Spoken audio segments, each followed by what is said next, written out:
These in for the winter. Oh, yeah, that's right. They just can't do like a Davis to Davis. Yeah. Oh. That's where I used it, but it was your ride. Oh, I was there when you used it. Yeah, that was when I Yeah. had coffee. Yeah, actually, Jesse and I are gonna take it. Okay. We almost always carpool, so this will be ultimate carpool.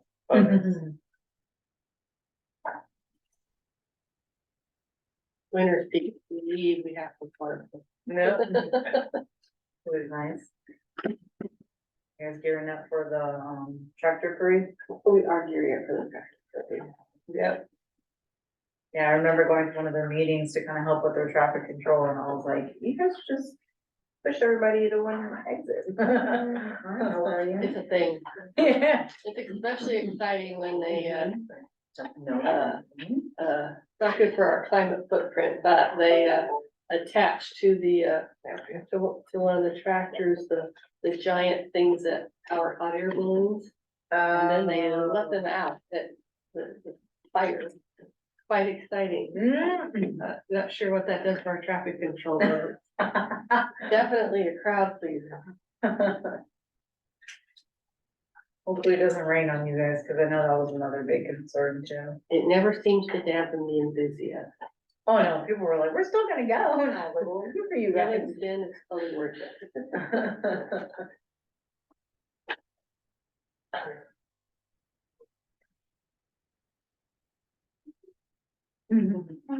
Hi, everybody. We thought we'd have a party and we'd start with that. I left for like 3 minutes. All right. So you moved your office? Or What? you moved the executive? I did. Oh, yeah. office? Yes, I did. Yeah, I did I it just pretty quickly parked after. over there and then there was somebody else in there and I thought, wow, okay. Yeah, well, I mean, that office is like the size of a football field.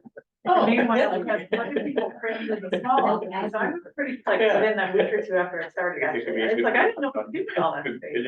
Picnic day. Very generous of you. Wow. Yeah, there's 3 people in there now. I'm impressed. Santa. Yeah. Well, first it's easy to live as it is. but- Yeah. Lots of Poor decorative kids, crap. yeah. Struggling head. And she's like, is it a day or night out there? I can't tell. Especially 'cause, yeah, it's Like the somebody active- stick their we got- head out we got and the like, approaches, so- Right, exactly. Totally worked out. I think it's good fun. Yeah. Hi, Nancy. Hi. How are you? Recovering from a really bad case. Not all of them. Oh, no. Well, I was very briefly in the hospital. They kept them down in the emergency room. Oh, is that like, is that different than, yeah, is that, there's a. Well, I'm not. Feeling better and better.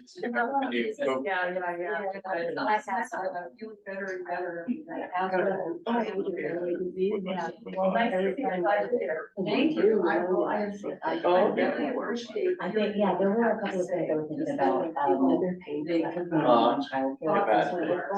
I guess how the. Yeah, they do.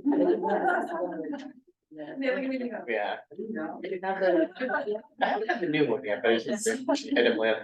have some fun with That's that. the original, yeah.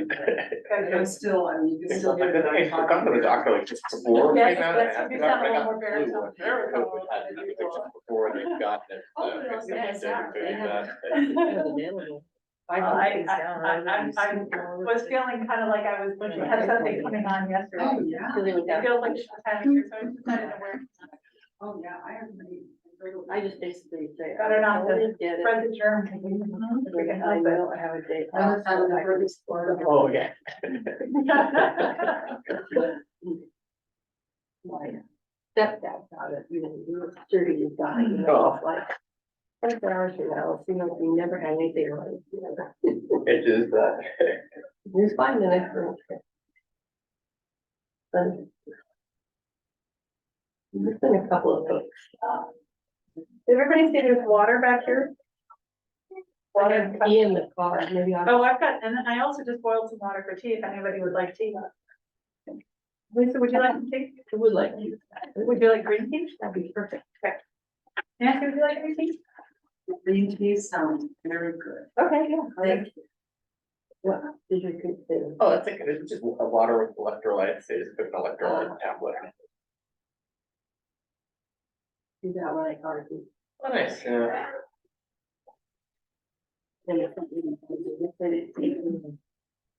Wildland. If that's the idea, just looking to work out. Yes. Lots of shovels and grubbing and things. Your work. It looked like got a good sweat going, the mix is useful. Exactly. Yeah, I didn't have to give up much time. It's 95 degrees, it's way too much. Sun and work.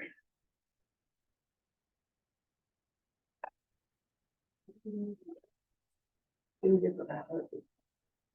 I've got a really good muscle memory.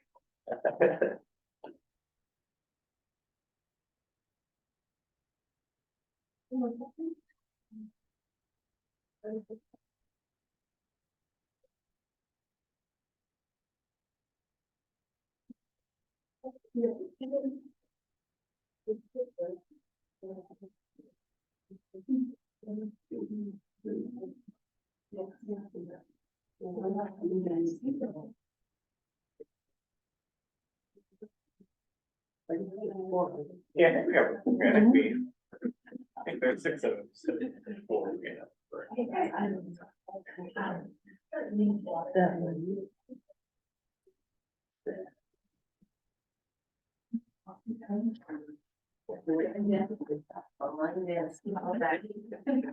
not.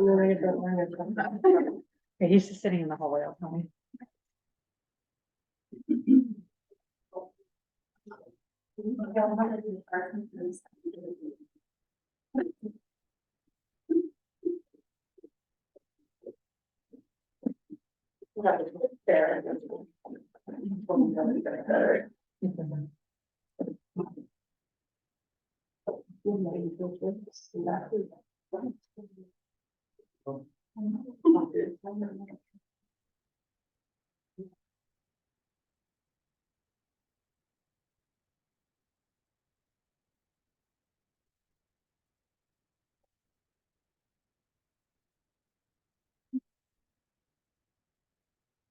Welcome.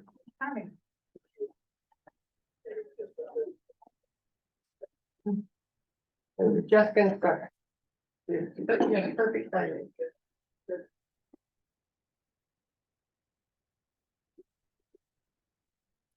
Okay, seeing that we've got quorum and everybody's in their chairs, let's call this meeting to order at 6:02 according to the World Atomic Clock. Madam Chair, don't forget you. Can you not hear me? I can read, but I want to make sure. It's on. Is it okay? Yep, it is on. Okay. So let's call the meeting to order. Can we?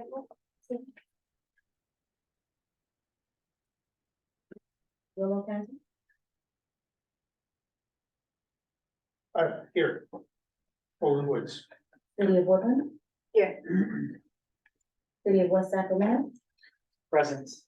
City of Winters, Here. City of Davis, Here. Director at Large. Here. Okay. Thank you very much. Welcome everyone. So this time we decided that we were gonna experiment a little bit with the agenda. And you will notice that we have a consent agenda.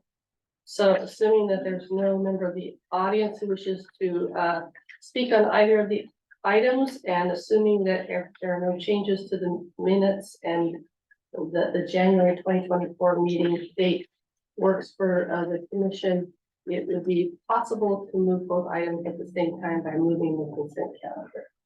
So moved. Second. Second.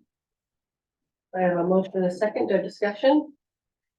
All in favor, say aye. Aye. Opposed? Abstention? Passes. Thank you very much.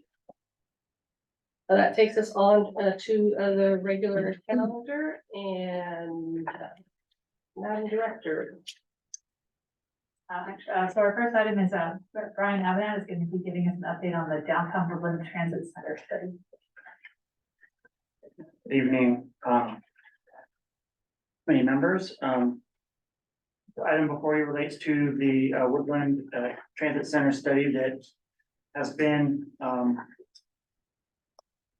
looking back in time, there was a lot of work that was done on this back, prior to the pandemic, and then it kind of went dormant. And then back in May, our senior planner, Courtney Williams, who can't be with us here today because he's on vacation, brought this item to you in terms of a consulting agreement to kind of pick up where we left off and to kind of follow through on our board's desire to relocate the existing transit center from the County Fair Mall over to a location in downtown Woodland. And so what we're doing here today is bringing back some of the findings and results from that analysis that we've done, and primarily in the form of 3 different alternatives that we'll be sharing with you, as well as some of the process that we went through to get to that point. So without further ado, let's go ahead and advance the slide. Oh, that's our community. So a little bit of recap. A lot of this you actually saw back in your May meeting where we shared with you what the scope of work for Kimberly Horn, who's our consulting team, the work we would be asking them to do. So you can see those on the screen there. So some of the key things that we needed them to do was to kind of help us determine what the facility requirements and what the constraints were for transit center that we might want to locate in the downtown, to help us, identify some sites and evaluate their benefits and drawbacks, to help us come to a decision on, finding a preferred location and developing that idea, and identifying features and cost estimates that would be required in order to relocate from the mall to downtown. They're also scoped to take a preferred design to 10%, and give us that cost estimate. I think that we actually got 10% design for the 3 alternatives that you see today, and that's roughly about what 10% design looks like. And also to look at the possibility of a longer term location for us, so that we could expand if necessary, among the alternatives that we would be considering. So our priority tonight is to focus on that short term, between 5 to 7 years. There's too much uncertainty and speculation for us to be thinking long term at this point, but all of the sites that we have that are under consideration do have expansion possibilities. So that was part of our analysis as well. Next slide, please. Okay, well, let's orient ourselves to, that does not look right. Try one more. Oh, yeah, there we go. All right, I didn't know I turned on animations for this. So our transit center is in the existing southwest parking lot of the County Fair Mall. You can see that orange reddish circular area, and the state of the County Fair Mall is not what it once used to be. All those green striped areas are areas of the mall that are no longer active. So we really are kind of isolated in that southwest corner of the property, and not a great place to be. You really do want your transit center to be near active uses where there's some trip generators and where people want to be. Next slide. So, piggybacking on that topic a little bit more. So, just mentioned the existing mall is largely vacant. There's lighting issues, not as much lighting as you would want to have at a transit center. It's a private lot that we are leasing, so we don't have full control over its maintenance. There's safety concerns that we hear about a lot. Don't have as many passenger amenities as you would want to have at a transit center. It's not close to key destinations anymore. And access to it is actually not really that easy unless you're driving to park and take the bus, which is kind of what defeats the purpose of taking transit. There's there's oftentimes a need to do that, right? Because some people might wanna drive and then, take the bus onto, like campus or something, to avoid parking, and that's a good use of parking, but, we don't want that to be disproportionately how people arrive at a transit center. So, next slide. So we have completed a lot of work between, April and now. There's just been a lot of evaluation done, looking at, what the, type and size and number of bus bays we would need for a phase one, relocation and potentially a phase two. Looking at different types of configurations of the buses and the space that they need to be able to get in and out of the transit center. Also factoring in, what sorts of loading areas and accessibility we need, for our passengers at any location, what type of operational support and facilities are needed. So it's not just having space for the buses to come in, but also having areas where relief vehicles can come in and relieve drivers from their shift, or if a repair vehicle needs to come in, and also proximity to areas where drivers can rest or use the restrooms on their breaks. So all those are important facilities to support a transit center. We've also looked at the surrounding context of where a transit center should be located. In this case, we're looking at the downtown and making sure that the land uses in the areas we're considering are compatible, and also compatible with the transportation system downtown as well. We've mapped the downtown to identify which streets have the cross-sectional width to accommodate the turning movements and the needs of our varied size buses, and also to look at sort of the immediate fronting uses on potential locations to make sure that there's compatibility between those immediately fronting land uses. And so that's how, with those 7 milestones passed, we were able to come up with 3 alternative locations to present to you. Next slide, please. So there was additional criteria that we needed from an operational standpoint that we're also looking at. So really, one of our imperatives is to try to relocate from the county fair mall to downtown as quickly as possible. We're also looking to see, does the surrounding environment enable us to do that? Are there trees that are sort of overhanging and blocking our buses? Are there power lines or power poles with guidelines that need to be relocated?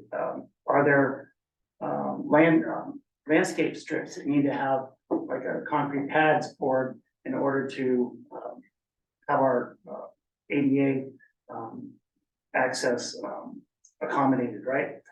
And then also key analytical area is making sure that our existing routes are kind of compatible with a downtown location. So those are the routes that are currently,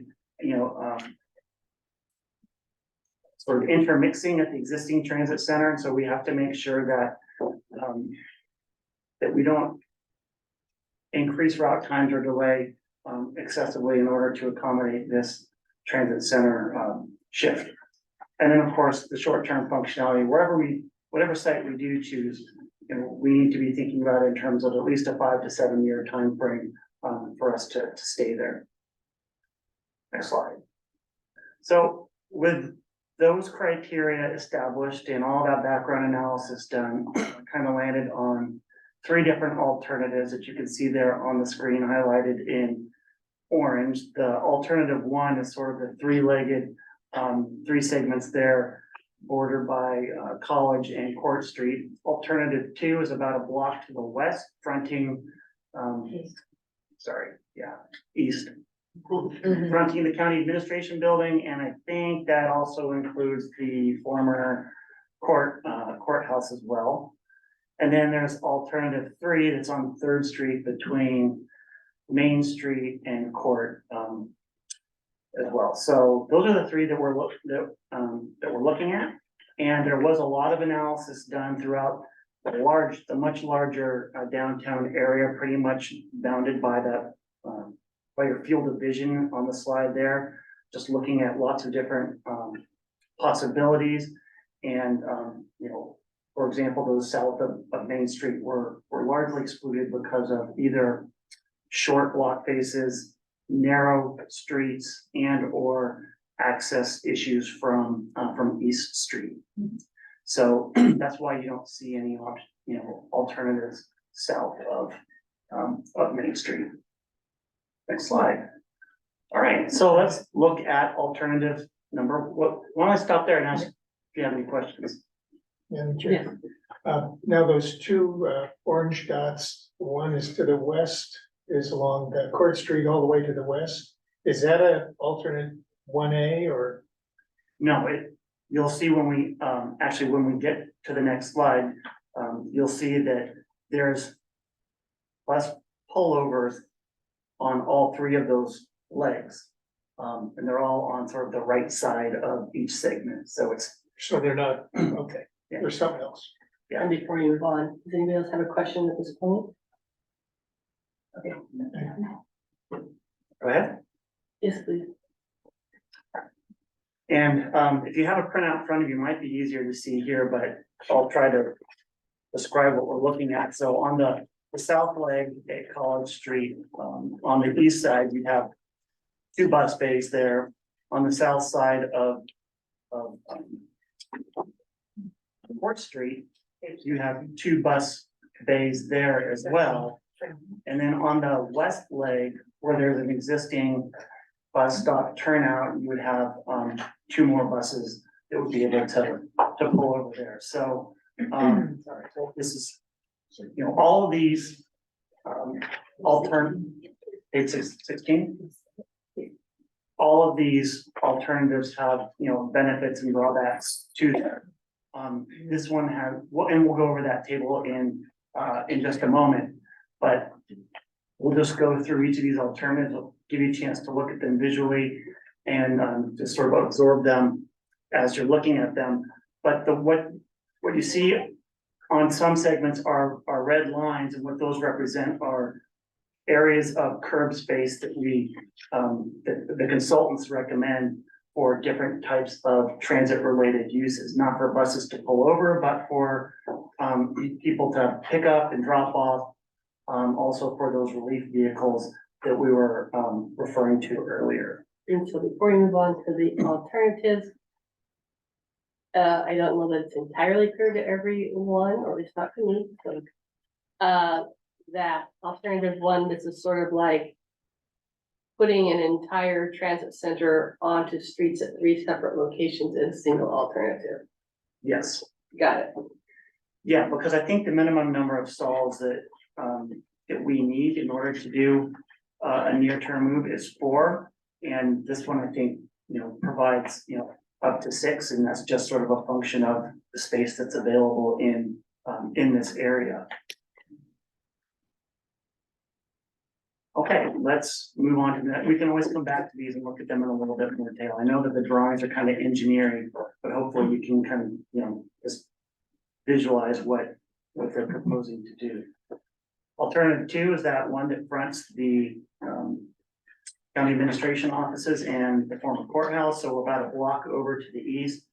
This one clearly has a different and more coherent identity as a potential transit center, but also could accommodate up to 6 buses as well, and is in front of probably higher trip generating uses than perhaps the other alternative 1 location, and all contained within a single street segment. Couple things to think about here are the presence or absence of traffic signals, which will help with safety, both in terms of bus maneuvering and also for passengers potentially crossing the street. So we like to have controlled intersections where we can, because that improves safety for both our drivers and for our passengers and anybody else who's on the street. Any questions on this one before we move on?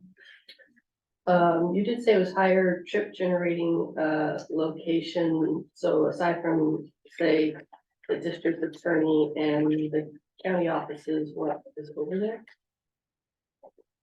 Well, relative to the alternative one, just the presence of the county administration office alone is probably more, provides more, more writers than the alternative one does. And they're both sort of proximate, equally proximate to the library. You've also got the post office there, and there's, you know, some other active uses that are fronting the street that we don't have on alternative one.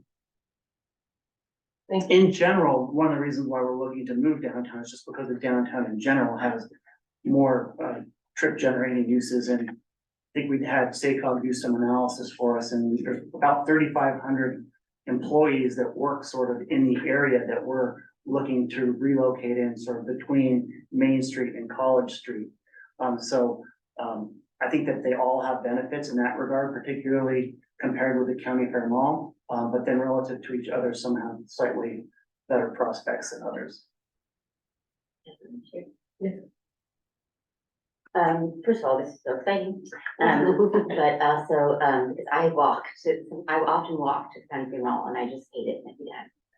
Because I don't always wait with my bike and I don't wanna get on the bus after wait 20 minutes, but I often just walk over there and, so I'm really excited. But that being said, I feel like from what the materials, and maybe that you'll go through this in more detail, I'm understanding sort of like the routing changes, I guess, from the charts. It isn't clear to me, like, you said that one of them will cause more, this one says it will deeper routing into downtown to increase route travel time, it seems pretty nominal. Yeah, I mean, Yeah. will it go to the County Fair Mall on its way out of town, or will it just not go? That's a good question.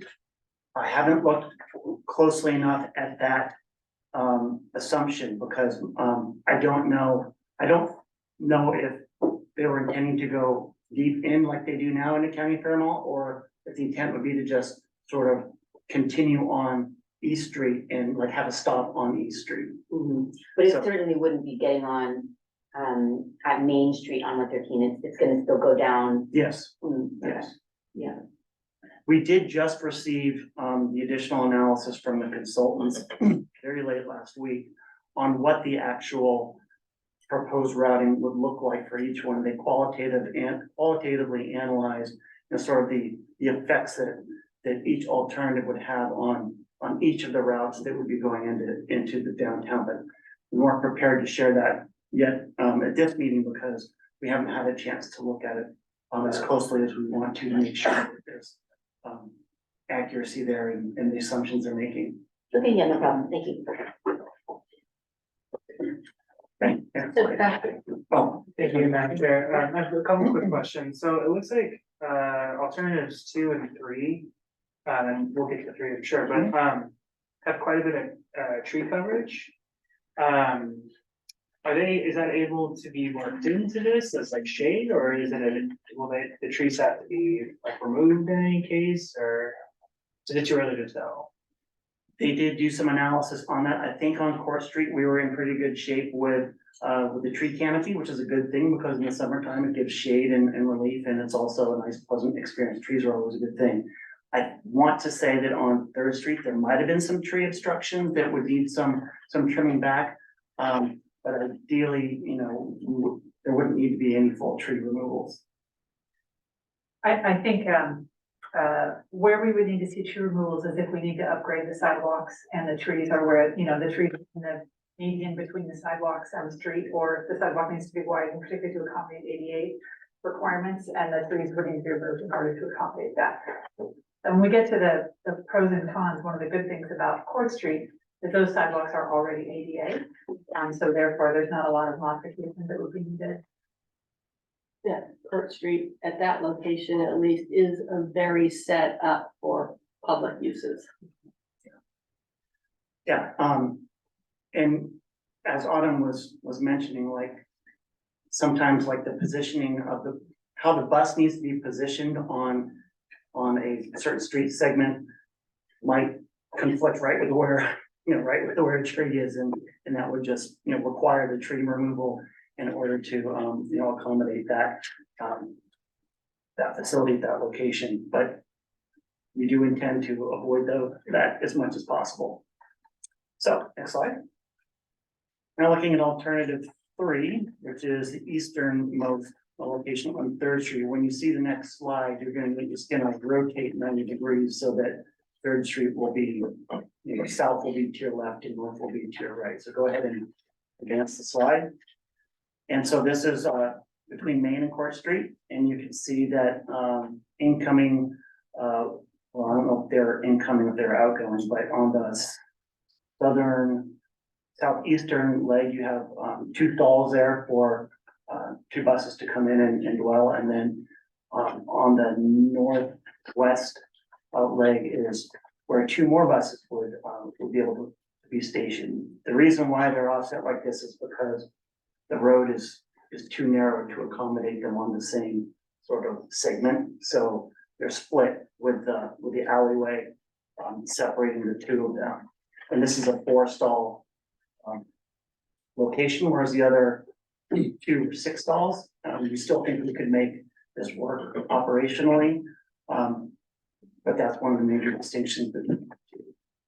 Signalized intersections at both ends. Coincidentally, there isn't a whole lot of active uses on this segment, but we'll get into those pros and cons on, I think, the next slide.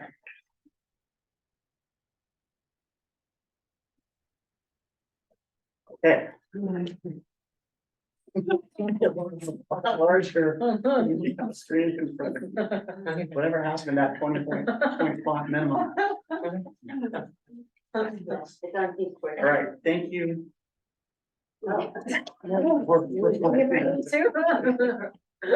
Thank you, Daisy. All right, so let's look at alternative 1, and so I gave you a little bit of picture there. To reorient you to where alternative 1 was. And so some of the benefits here are that, it is close to some off-street parking that people could use if they're commuting. If they're commuters and trying to hop on one of our express buses or the 42. Does use an existing turnout facility, which is there on 4th Street as well.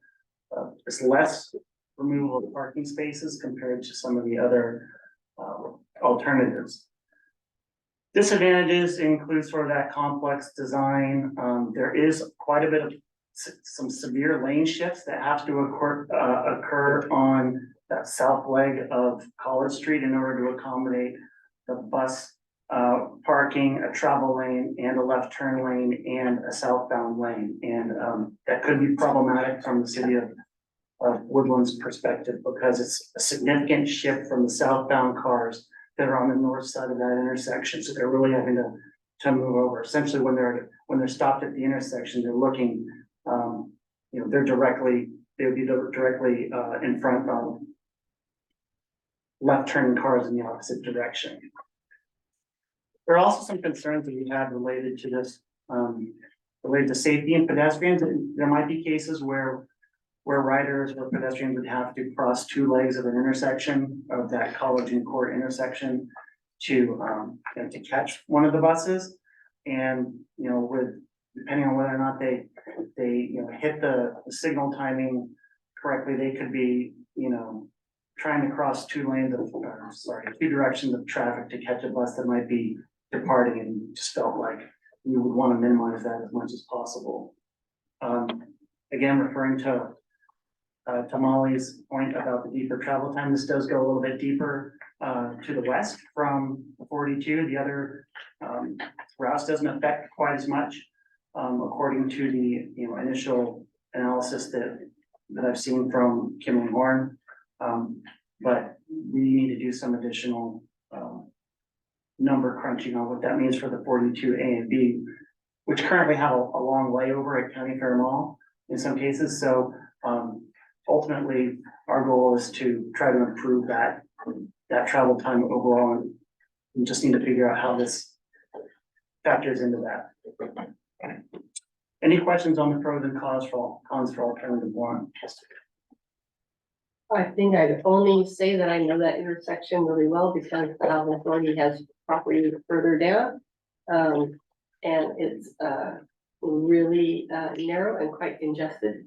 And there's a weird intersection of uses between, people who who live in the neighborhood, there's a lot of residential property, and then, public and, commercial uses all kind of come together in that section in alternative one. Yeah, and you also have a lack of identity. I don't know that our writers would recognize this alternative as actually being a transit center because you don't see all the buses and the infrastructure as being a coherent place. Whereas you get more of that with the other alternatives. Okay, alternative 2, that's the one between First and Third Street on Court. This one requires least amount of rerouting because many of our bus routes are already traveling on Court Street. And it's pretty much ready to go with a lot of the infrastructure that you would want. Autumn mentioned is ADA compliant. There's pretty good lighting over there, even like pedestrian scale lighting. As Lisa mentioned, it's set up for public use and institutional uses. So it's in pretty good shape for a relocation there. There are some potential safety issues that we might want to talk with City of Woodland about, particularly the uncontrolled crosswalk at Second Street and also the unsignalized intersection at First Street. The low hanging fruit is probably the Second Street crossing and perhaps converting that to a 3-way stop. Those are topics that we might want to have a conversation we might want to have with the City of Woodland. There is a lot of higher value on-street parking spaces that would need to be converted for transit use, and so that's just something that's that we're thinking about and considering in this analysis and along with our partners in the City of Woodland.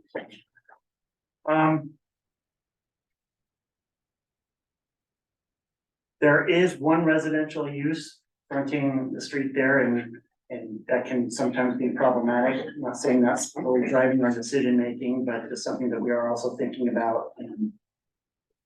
And so that's just one of the disadvantages of that location. I really do want to avoid having a transit center in front of residents. Alternative 3. All right, so it's the Third Street we were just talking about.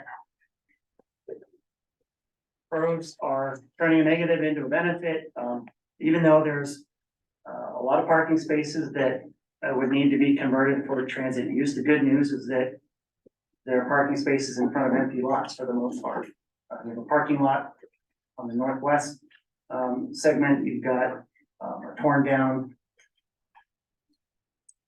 car dealership on the southeast, and then you don't have any active uses fronting the street on the other 2 segments. And so you have a lot of availability there and a lot of off-street parking available for folks who are not using the transit center.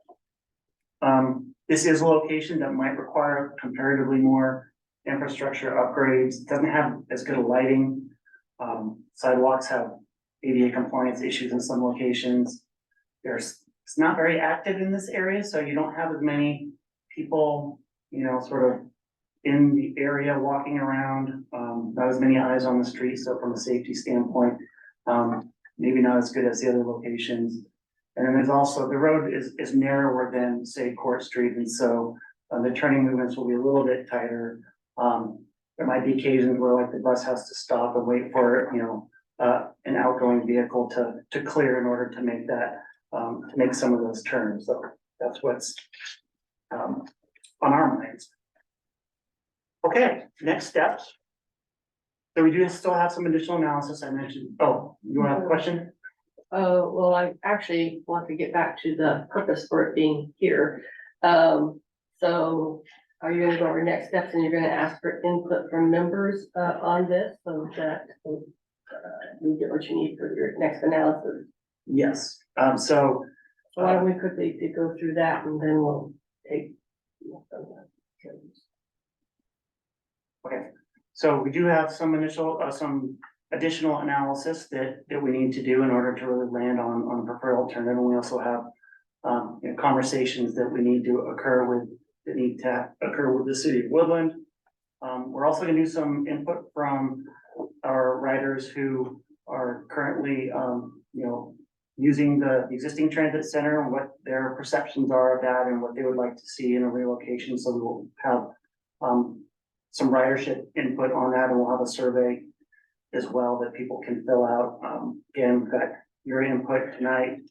This will also go to the Woodland City Council, and then it would go to, our board for a final action on here. And then from the analysis standpoint, just developing it a little bit more, to be able to answer some questions that our board will be asking us related to cost and timing and so forth.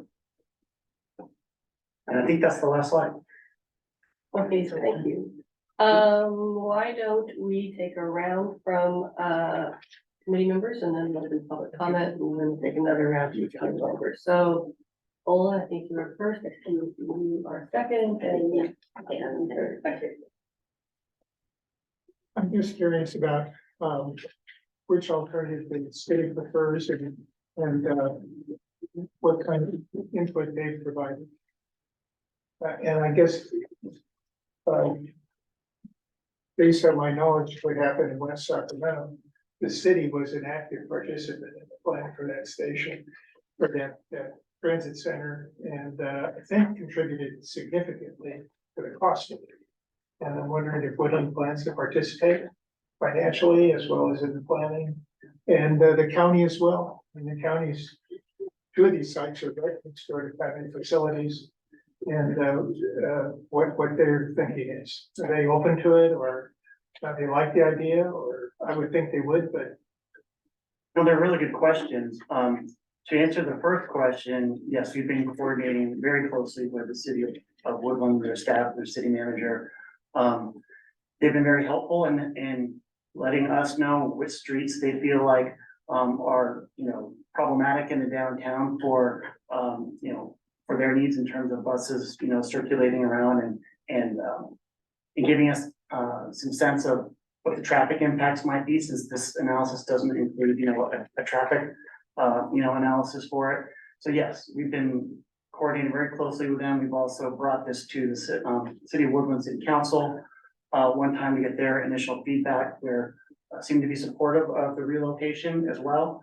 In terms of financial contributions, we're expecting that this phase one won't require a lot of financial contributions because we're trying to do it quickly and we're trying to do it without having to do a whole lot of infrastructure construction.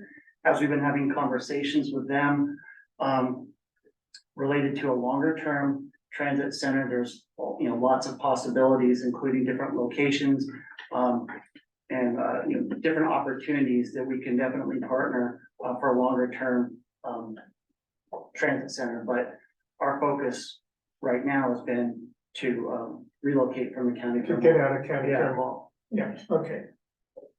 Molly and Thank you. So I guess I have a couple questions. Try to figure out. So you said that there's some sort of it feels like the decision to make about whether to make it have more of an identity would be strongly dependent on sort of what that identity, what they're proposing for that, right? So I just would love to know if there's other diagrams or other things they've provided to sort of help with the branding aspect, because I think that's an important one to decide which one is the better option. So that's one of my questions. I have a couple. I don't know if I should just rattle them off or I need to do one by one. But I guess the other question I have is this question of I noticed that there's in each of the section or at least in alternative one, I see this area for driver breaks, driver bus relief, what it says. And that just triggered something for me. It's we understand that one of the challenges with the Tiger Mall is that the drivers have to go so far to have a break, right? They have to go in and they don't have a good facility, a good restroom and stuff.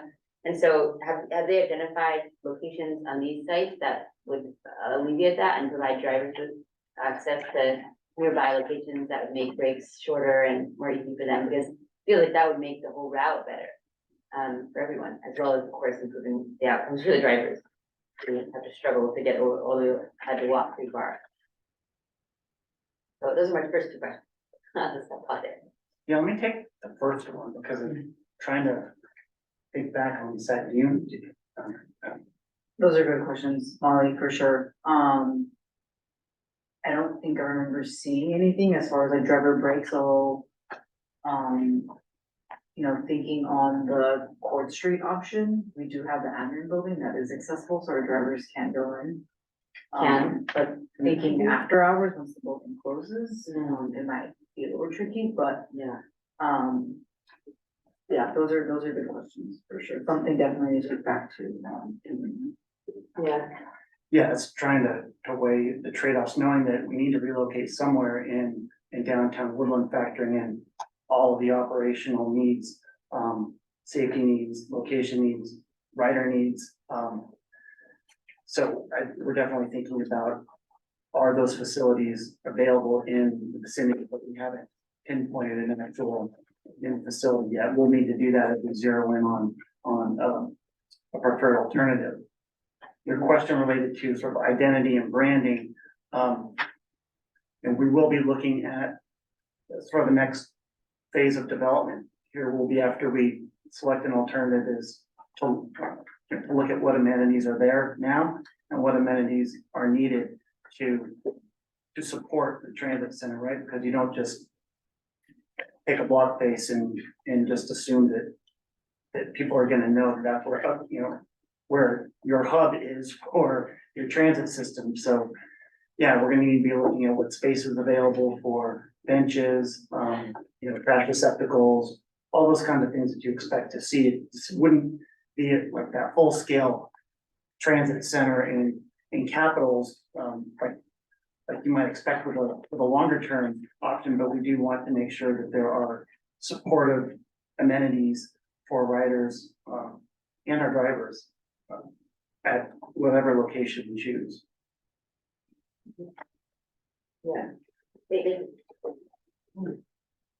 Thank you, and thank you, and a lot of great discussion so far. First of all, of course, just really happy to see this progressing and really appreciate all the effort that's gone into this. I mean, it definitely will be a game changer for travel, certainly especially for travel from Davis to Woodland, where you pretty much have to go through that county fair mall if you're taking transit.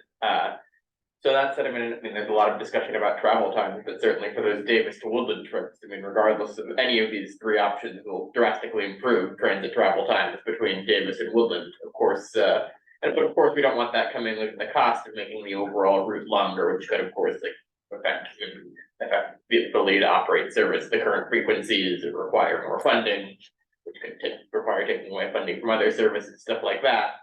The one question that I had with that in mind is if there's been a discussion of like transit priority infrastructure, like potential queue jump lanes or transit signal priority at the new transit center, because that's something we could really, even if the distance of the route winds up being slightly longer, that's something that could really help with the travel times and make sure that, I mean, certainly nothing is lost and ideally something's gained, but making sure that it's, when I saw there was a big line of traffic. I was at the coffee shop on Court Street earlier, and there was a big line of cars that had me thinking about that.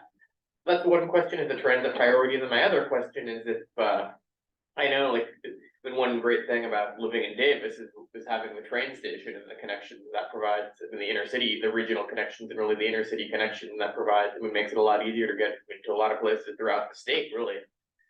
But Woodland currently doesn't have that type of inner city connectivity. So I'm wondering if there's been any coordination with like inner city transit services. Like I know there's been discussion of like a new, I think it's called like the Salmon Runner, like the line they want to start zero emission bus service between Sacramento and Shasta County. And of course, there also are Amtrak buses and Greyhound buses that go north, but don't currently stop in Woodland, I believe. So I'm curious if there's been any coordination on those, possibly using the new transit center. Yeah, there's also good questions. Those are more in terms of sort of service planning than, relocation of the transit center itself. So biting off what we can chew and what we need to do in the short term, which is trying to get out of the county fair mall into downtown Woodland. With respect to transit signal priority, The attachment to the staff report includes some of the planning process that we went through, and it identified sort of phase one priorities and phase two priorities. Prior to our actual move from the mall to another location, we won't be in a position to implement any transit signal prioritization, but as we look at longer term planning, one of the things that I'm looking to include in our 10-year CIP is to sort of look at that network wide and so we wouldn't just be looking at it in terms of like one city or one location. You're looking at the entire network and whether or not we can introduce that technology to our entire network. So it doesn't really help now, but we are thinking about it. I think if I could, that opens the possibility to jumpstart that thinking as you're planning for the whole system, as you're planning for the transit center. That can be a nice way to start that planning. Other questions for first round? Yes. You mentioned routes 42A and B, but I presume other local bus routes would go through there too, and they would be offset schedule wise, so they're not backing up. That's, I'll leave that to Daisy, but I think that's a safe assumption. They can't all converge at the same time, but we do have to do some precise scheduling, right, to of the rerouting to make sure that everything is compatible and synchronized. My favorite subject, math. Definitely gonna have to look at some mathematical stuff. Yeah, definitely. There's no way we can have all of our buses kind of convening at the same time. So then we would have to plan accordingly so that they're able to kind of space it out. So that they're not all there at once. And I think, and we wouldn't even have enough bays either way, because if we're looking at, the Cache Creek Route 215, our 42s, all of the Woodland locals, and not only that, but then you have like the B line service that could potentially be stopping there as well. And so there's just not enough space. So we would definitely have to time all of our routes so that they get there close enough so that people can obviously make their transfers, but that the buses aren't all there at the same time. And we're also looking at locations where we can stage. So if there is a congestion issue at the new location, then they would know ahead of time and where they can stage and just sort of arrive as another bus is departing. For people that walk the bus stops there, that's one thing, but I can imagine Uber and Lyft and people dropping people off, maybe on a side street, something like that. Would they be given priority so they don't have to say parking lot near the post office? Are you asking if Yeah, like a short-term parking space, like 5 minutes, 10 minutes, so they can park, unload somebody and just be you mean for gone, like the ride hailing services? something like that. Yeah, I mean, that's what the passenger loading and unloading zones would be for.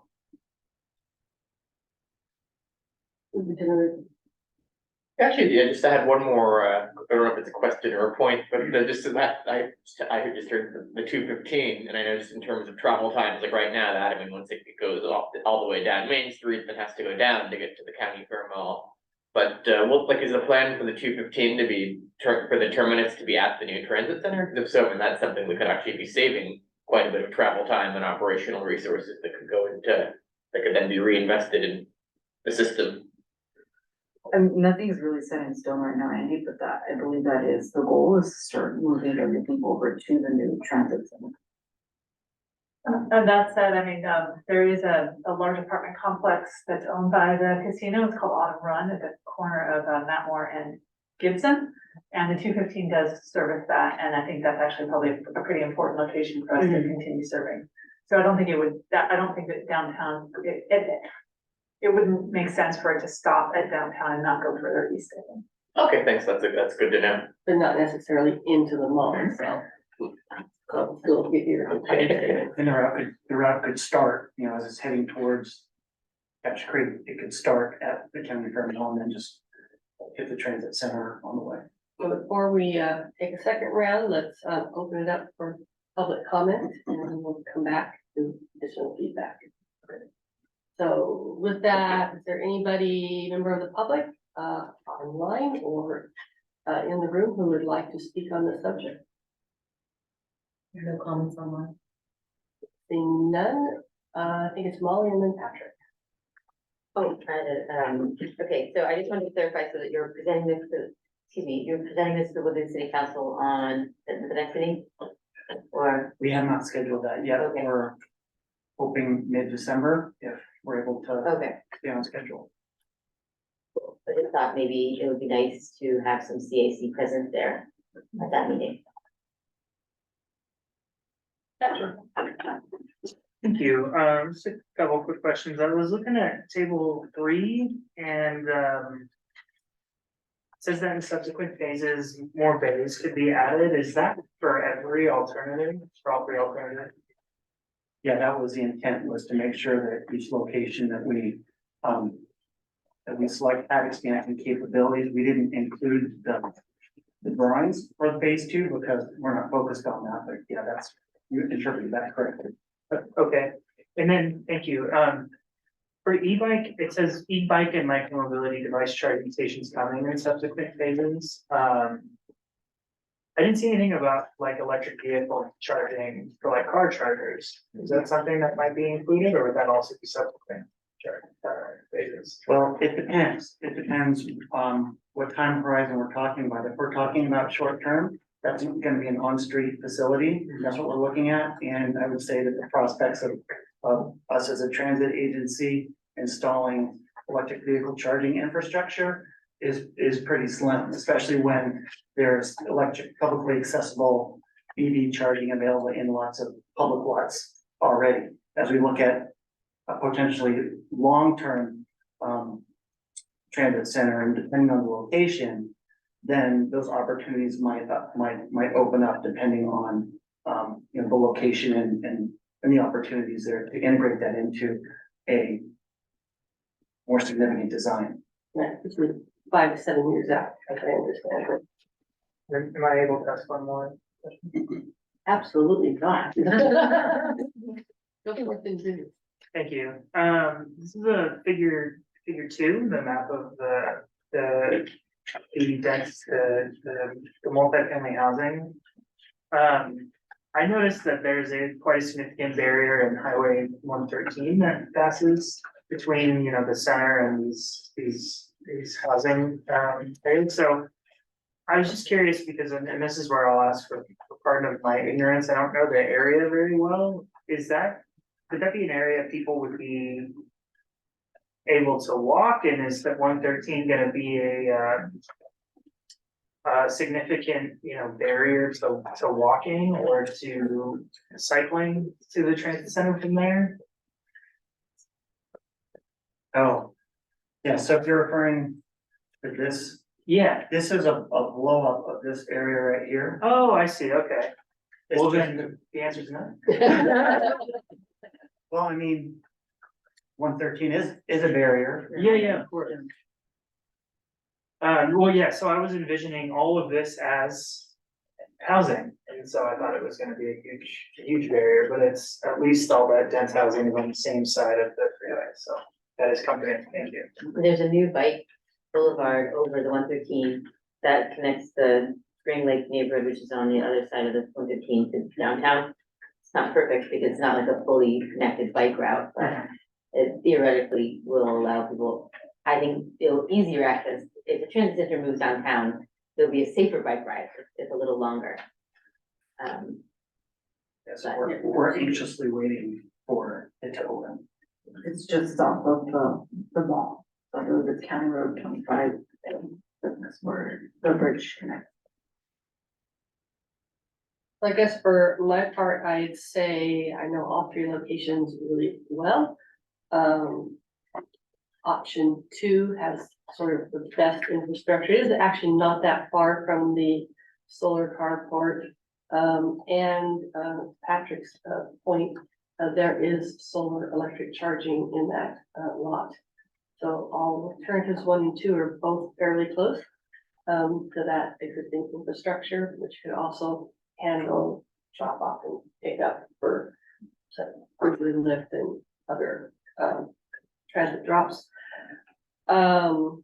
I would say is it option 3, that is a pretty tough location. In terms of ancillary uses. And lack of amenities for drivers and, for riders. Yeah, so, we have a serious lack of development at this point, so, I don't know that option 3 would be my favorite. I think option 1 just has so many crowded uses together that, don't match.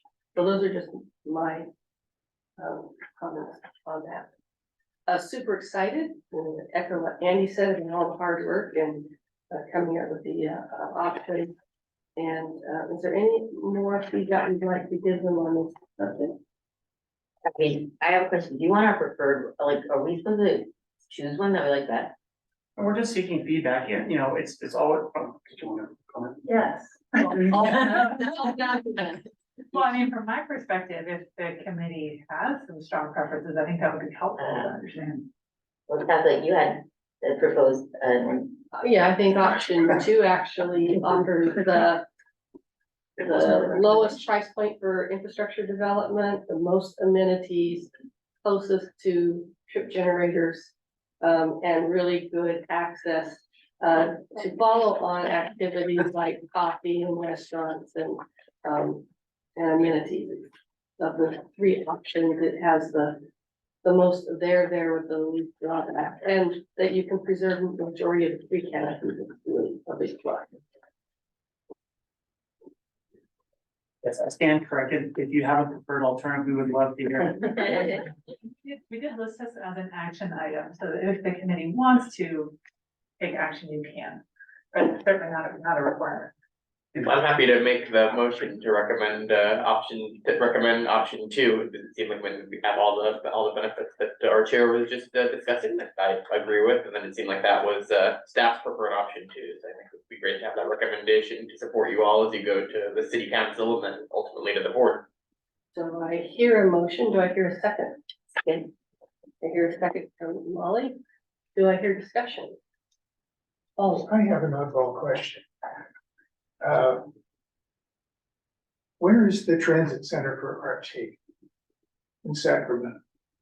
Do they have? I'd say the train station is one. I don't know if they have others, but that's an obvious one where you have many modes of transportation converging into a location. All right.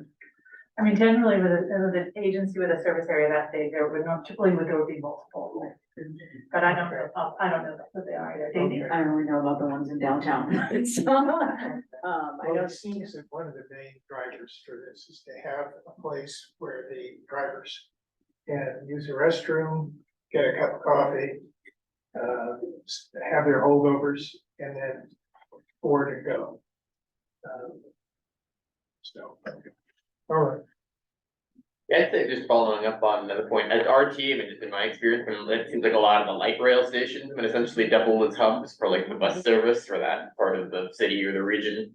So when I think it's such a big service area, but there's many, but I'd say like the light rail stations double as hubs, and then of course, like in Davis, I'd say we have like 2 big hubs, I mean, on campus, but they're both on campus, with Memorial Union and the Silo.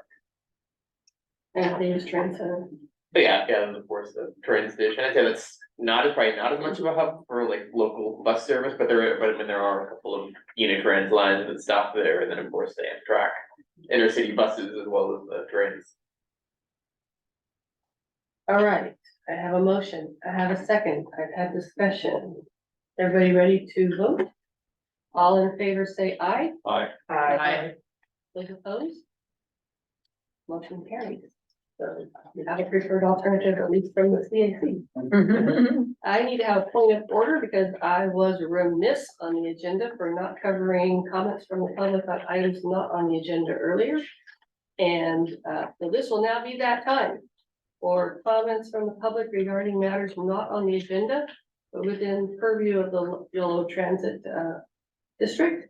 Comments will be limited to 2 minutes per person. Please identify yourself and the community in which you reside before providing your comments. And with that, are there any members online who would like to address us? there are no comments online. Are there any members in the public who would like to address us here in the room? Seeing none, we're gonna close public comment. Thank you very much. And we will go on to item 5, which I know is on everyone's mind and in everybody's neighbor next door inbox, on downtown Sacramento detours and impacts. All right, so jumping into downtown. Yes, as Lisa mentioned, that this is definitely a hot topic happening. Hey, Nancy, don't forget to introduce. So for members of the committee and the audience, my name is Daisy Romero. I'm the current acting director of transit operations. So that is what And whose spot did you take? Is I. that a new position? It's a new position, but it originally came from the director of ICANN operations, who was Eric Wrights. Ah, okay, thank you. Yeah, so since the opening of our Golden One Center in downtown Sacramento, we've had a huge uptick in events occurring in the downtown area. It's actually part of the reason why we shifted our Route 42s off of Capitol Mall because of so much events taking place. Part of the thing that we're seeing right now is all of these events like parades, any kind of street closure happening on Capitol Mall is also happening in conjunction with the Golden One Center closures. And so basically what that means for us is we have to detour our buses. And when we have to detour our buses, we usually have to close a lot of key stops in the downtown area. And as you've seen on our maps, we don't have a lot of stops, especially in the central locations already. And so when we have to kind of close those key stops and redirect everybody away from them, it creates a lot of confusion for our riders. Slide, please. So with the detours, we have several routes that are impacted, particularly our inner city route, our 42A and our 42B, which have our heaviest ridership. So the majority of our riders are impacted when they ride the 42. So our West Sacramento locals are also impacted because they also travel into downtown Sacramento. Our Woodland Express routes as well as our Davis Express routes. So these closures are happening between the times of when those routes are in service during the week. They also have to be detoured, especially if it's like a huge event on Capitol Mall. Like when we do like the Ironman runs, where they have to close from like Thursday to Sunday because it's such a big event that they need a stage on Capitol Mall. Those closures overlap as well. So essentially what you end up getting is you have a multi-day closure, which again creates a huge inconvenience for our riders. Next slide, please.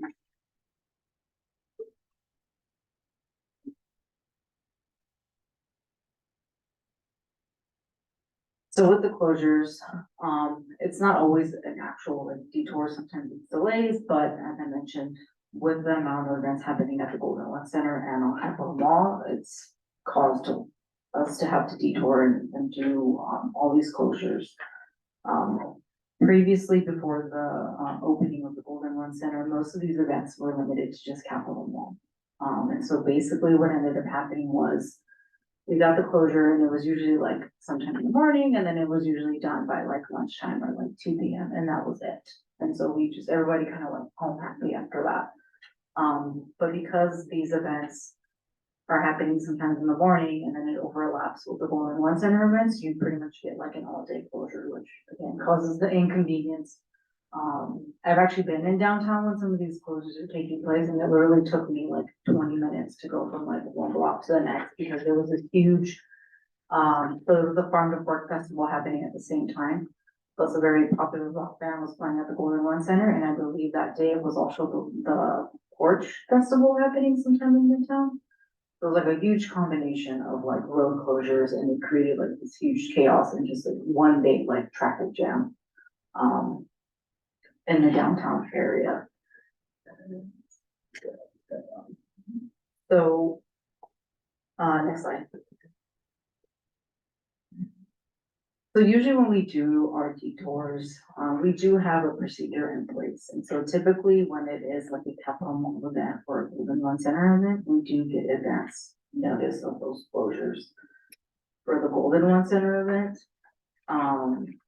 we usually already have dedicated like pre and post closures. Typically they happen along Capital Mall and some of the side streets along Golden Run Center. And then the post, it starts to close a little bit more because everyone's kind of rushing out of the Golden Run Center at the same time. So, when we get all those notifications, we're pretty much on high alert at that point. So then we have our wonderful team of interns and our assistant planner, creating and designing our detour maps. We usually post all of the notices at the stops that we're gonna be closing. We try to at least 3 days in advance, depending on when we get the information, so that our riders are aware that, hey, the stop is gonna be impacted. You know, we'll post that on social media, we'll post it on our webpage under rider alerts. Not only that, but then we'll send out text alerts as well, letting our riders know, hey, this route is gonna be impacted on this day during these times. You know, kind of plan accordingly. With the detour map, so the original map was designed to accommodate both the Golden Run Center and the Capital Mall events that were overlapping, and so that's why you kind of see, it's sort of in here. Yes, so this was what was originally proposed, so that we kind of avoided those red zones that you see, so those red on Capital Mall, and then Fifth Street, I believe, and then I think it's also 8th Street, and then N Street as well. So that's why we kind of pushed everything north of all of that, because there's no more closures north of, J Street, pretty much. So everything south of, the Golden Run Center is what gets heavily impacted, and so to kind of minimize the impacts for our routes and to keep, on time, we basically pushed everything north. But as we found out, and as I mentioned earlier, when we do that closure, we have to close a lot of our key stops, including Capital Mall at 7, including 9th and L, as well as Capital Mall at front. We do offer temporary stops as well as the stops that are already in existence on J Street, but if you look at the map, that's a pretty far walk from where like Capital Mall at front, which is where Embassy Suites is at, and Old Town Sac. It's a pretty far walk. And even with the signage and all the anticipation, sometimes we get riders who just don't know, and so like, as Andy mentioned, you know, we get people distracted, and they're like, where do we go from there? All of this information is also provided to our operations contractor next door, so all of our dispatchers, our customer service people do have this information with them. So when people do call and ask, they'll have it again, and then nobody's perfect, so sometimes the information does get lost, and so when people call in, they don't always get the right information, but this is why we try to have as much of the information kind of out there so that the public can access it. Yeah, so this is the one that we were using, so if you jump to the next slide. So this is a new detour that our staff proposed and put it into play, I think it's gone on 2 weeks now, to accommodate, not closing so many stops. And so this is just kind of something that we're testing out, where it's like, do we sacrifice our on-time performance in lieu of having these additional stops? So like Capital Mall, or excuse me, 9th and L, even having like a temporary stop at, I believe it's 8th and N Street. So that riders don't have to walk far away. You know, one of the downsides could potentially be that we're adding a little bit more time to the route. But, you know, again, is that something that we want to say, hey, we're okay with adding a little bit, the bus is running a little bit late if it means that people have a better chance of actually catching the bus in downtown versus the previous option. So this is the new route that we propose, and if you kind of look at it, like, we're still closing some of our key stops, but we're just not closing as many as what we were before.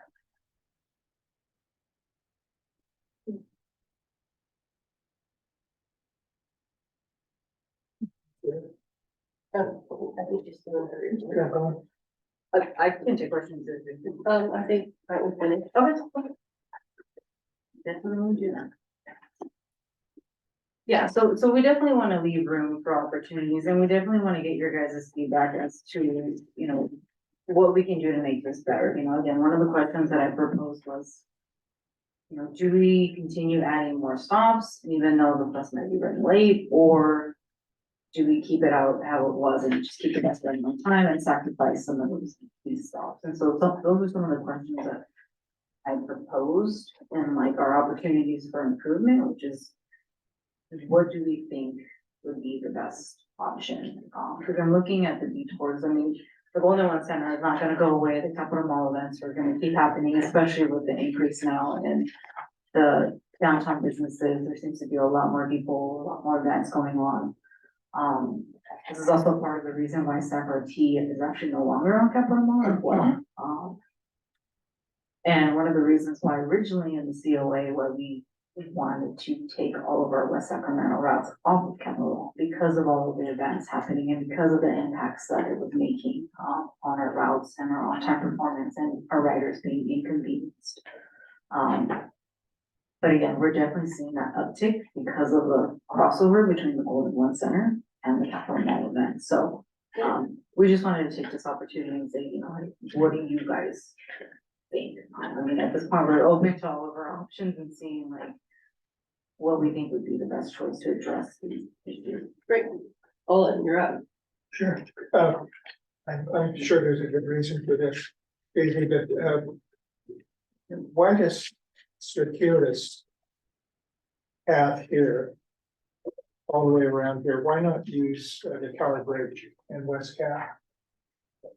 Because of the bridge or other reasons? No, so usually when we do this closure, it's also in conjunction with Capital Mall events, so typically what will end up happening is like Tower Bridge won't be closed in some cases, but Third Street East will, and so basically what we'll do is we can cross Tower Bridge, but then we'll be forced to come down Third Street and then use like N Street, which that's actually the street that I got stuck on for like 20 minutes, just moving one block. And so one of the ways to avoid, because everybody's being pushed in that direction, that's one of the things that we have to keep in mind, is that these closures don't just impact us, but it's everybody else trying to get into downtown as well. And so one of the ways we avoid kind of having to get stuck in that same traffic is Getting using the freeway. Yeah, okay. Once you get off. So it's actually a lot quicker, Mhm. even though it's longer. Yeah, we end up bypassing all of that. All right. Okay, Andy's up. Thank you, and first of all, I really appreciate you getting this on the agenda so we could discuss it. I know that I sent the email last month. So I really appreciate the work that's gone into getting this on the agenda and the opportunity to discuss it. Before we get in, I mean, I know we want to get into like a little deeper discussion of just like strategizing on the routing or strategies of engaging in Sacramento with SAC PD, like stuff like that. But first of all, just one thing I'd like to point out with the detour route is just that my experience using the bus when it's been detoured, I see that it's supposed to like kind of go around Rayleigh Field and serve the stops next to the stadium. But in my experience, the bus has just always gone straight up Fifth Street, made the left towards West Capitol and not serve that Rayleigh Field stop. And which is something that, which I know like that in my experience, like that's something, it's ironically like if there's an event going on at Golden One, that makes it harder to take the bus to an event at what's now Sutter Health Park.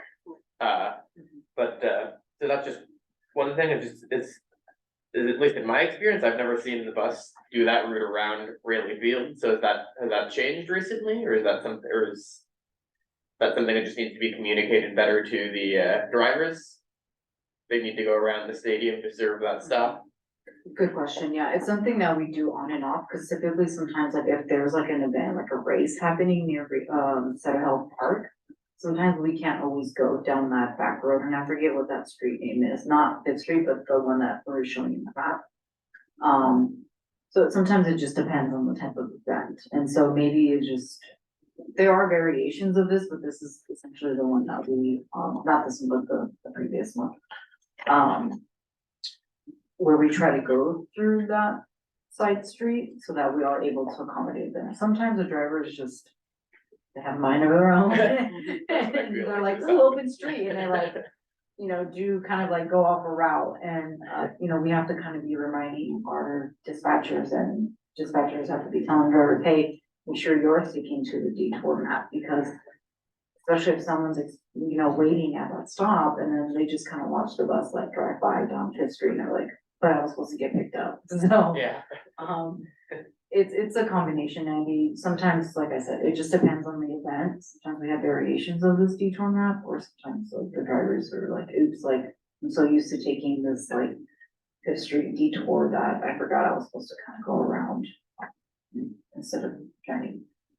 Yeah, I think that's good to know. I guess like, at least in my experience, like I guess I would right at this time, I wouldn't be confident like using that stop when I know a detour is going on. I'll just I'll go through the inconvenience of walking to the next one, because at least I know the bus will be stopping there. So at least that's the situation right now. But definitely would be happy to, would definitely appreciate seeing that change. And then also, I actually hadn't been aware of the change to serve the 9th and K stop. And just looking at this, I guess, I mean, my thought, I haven't experienced it yet. My thought would be that even that's kind of a long addition to the route just to serve one more stop. But I'm curious, like, do you have any data yet just on how that's impacted, like travel times and on-time performance with that new routing? Not yet, but we are working on getting all that information, just because we have to wait for the good chunk of events to happen in order to get that information, but it's one of the things that we're testing out, and so it could just be that maybe we are taking a lot longer than what we needed, instead of, you know, just to get, how you said, that one additional stop. But again, it's at this point, we're just kind of playing around with the idea of what would work best, and unfortunately, because of all the one-way streets in downtown, it's really hard to, you know, maneuver around the downtown area with that, so.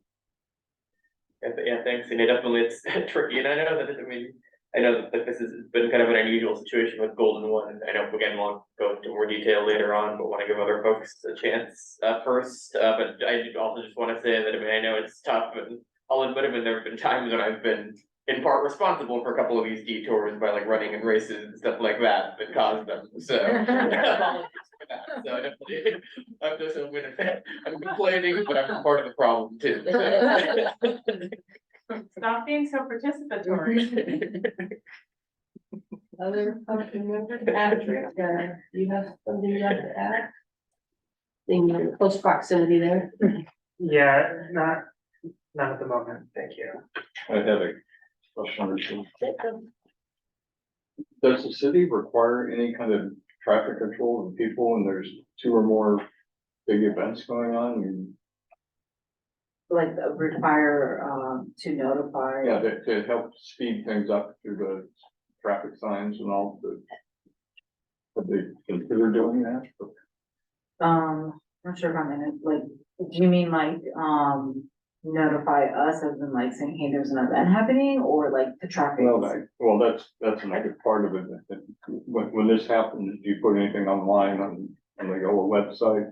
Yes, Okay, yeah, so people can monitor it. yeah, so typically the city will notify us, especially like the Golden One Center events. They do have recurring calendars, every month, they send them out. And we'll take that information and we'll start planning accordingly. We'll typically post all of this information like 3 days before the event happens. We'll post like actual signage, so we'll like zip tie it to the stop that's being impacted. We'll also send out those detour maps and to our contractor next door so that they have them, but then we'll post them online under our rider alerts page. And if you go to each individual route, so say for example, you click on 42A, it'll have like in red, it'll say like service announcement. If you click on it, it'll take you to the service alerts page. And it'll tell you like all of the events happening for that specific day. Not only that, but we also send out text alerts and email alerts. So if you're registered for our alerts, you'll receive them as well. And I will say they are also pushing them out on Neighbor Next Door, so if you're enrolled on Neighbor Next Door, you'll see them through that service as well. Any other questions or comments this in? I'll, what I think we can do, I can wait till after public comment. I have one comment to make, and just like that I appreciate. It looks like there's, you know, lots of attempts at reaching folks, like specifically, I was happy to see texting, because I think that that's like a really important way to reach people. And then, also to voice the frustration, I wasn't gonna contribute because I don't have anything constructive other than, it's really frustrating sometimes when there's only one way, you know, in and out of West Sacramento, or there's few ways in and out of West Sacramento downtown. I've also contributed to those closures, but I look at this and I see it's just such a combination of factors.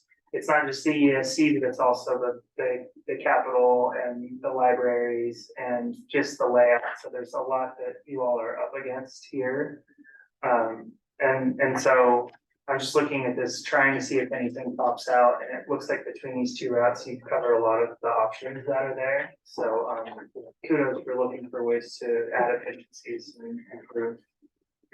I think the only thing I'd ask is that this is becoming the regular norm and not the anomaly. That it might behoove to find alternative routes that could be more permanent and sort of, because that'd be a big staff time saving as well. And easier on the operators to remember which routes are supposed to find and stop at. So I just, you know, start to collect data on how common those are. They certainly seem to have been common this year.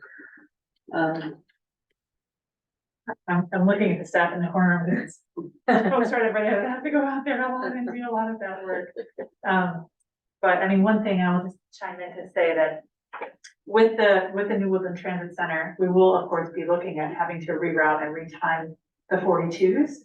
And so one of the things we've talked about is, as part of that process, do we also take a look at downtown Sacramento as well? And to your point, Madam Chair, you know, is there a better permanent route that recognizes the new normal of downtown Sacramento, so that we can sort of permanently avoid some of these areas that are prone to detour. We appreciate that. Okay, let's take public comment and then we'll take another round from video members. Is there anyone in the audience that would like to speak on the subject? None. Are there anybody online? There's no comments on that. No, there are no comments online. So next round, Andrew, I know you already put your. Yeah, I can kick it off. I appreciate that. So as I hinted at before, I definitely support the concept as the routes are being looked at, getting a route that can be used like permanently, both during events and not during events. But ideally, I mean, that would be an event that can both serve like the Golden One Center and actually provide convenient service for people going to and from these events, as well as people going elsewhere in downtown or transferring the light rail to get to other parts of Sacramento. So with that, and I think it would be great, like if that route also can be like actually on roads that don't have car traffic on them, because that would really help keep the service on time during those events and make it more attractive for people to take transit to them. So with that, I'd like to hear more about like just what the possibilities are in your view for like engagement with the city of Sacramento on that. And I think it would be good to provide some context on how that's been over time. Because I know like since Golden One has opened, and apologies when I haven't lived here that whole time, so I'm just kind of generally familiar with it. But I know like at first there was the Y shuttle that I think was able to stop right at Golden One Center, but the issue with it was like that people had to then like the 42 didn't go downtown at all, and people had to transfer in West Sacramento. But again, I think just more context on the history of it would be beneficial, and then what you all think are would it be beneficial if say all of the 42, all of the West Sac routes and the express routes were consolidated onto like the same routing through downtown, as if that would give you all a better position in engaging with Sacramento to make sure that route can be like dedicated both during and not during events, and like ideally prioritized for transit. Yeah, all great points, Andy. Yeah, so the Y shuttle used to be a service that operated for the Golden One Center. It started at the West Sacramento Transit Center. Just speaking in general in the downtown area, because it also left Davis and Woodland, but, it would leave the West Sacramento Transit Center and then it would basically cross the street, serve the stops in downtown, and then yes, it would actually serve the stop at, like, literally right at the entrance at LF Fifth. Basically what was happening was buses did get priority, so no other traffic was allowed, but then it started creating all kinds of concerns from SAC PD when people would kind of leave, the stadium and, you know, they were crossing the street, and so it created all these like safety concerns, and so we were no longer allowed to use, L Street anymore, and so we basically had to kind of, again, start detouring around. We have brought up conversations of reaching out to SAC PD and even working with Golden One Center and being like, can we like go back on L Street? And I mean, if there's a specific time, like maybe just before an event's about to end, that we can not use it, but it would basically cut these detours in half. It wouldn't be as chaotic as it is right now if we were allowed to use, all of the streets that are closed during the Golden One Center. I mean, during Capitol Mall events, there's not really much we can do, because if they have a huge stage set up, I mean, can't really go through it, but at least for the Golden One Center, we have started conversations about reaching out to the city, Golden One Center and SAC PD so that, you know, we can have that access again.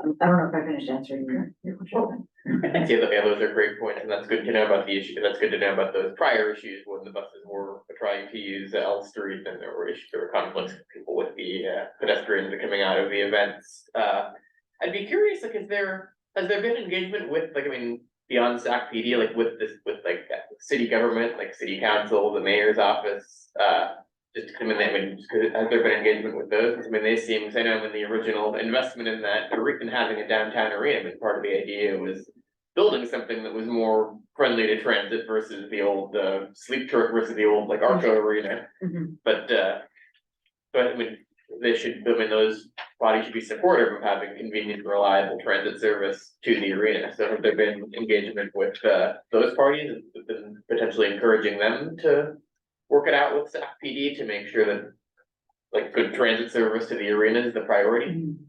Currently, no, but I mean, like I mentioned, you know, we want to explore all of our options. So if that means talking to, you know, city council or anyone, with the city of Sacramento or even West Sacramento, to be like, hey, can we get some help here?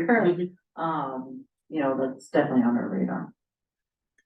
One thing I would also just note is that, the city is working, city and SACOG got a grant to look at common routing for buses that are coming into downtown Sacramento from outlying areas, not just Yolo County, but Sutter, Roseville, et cetera.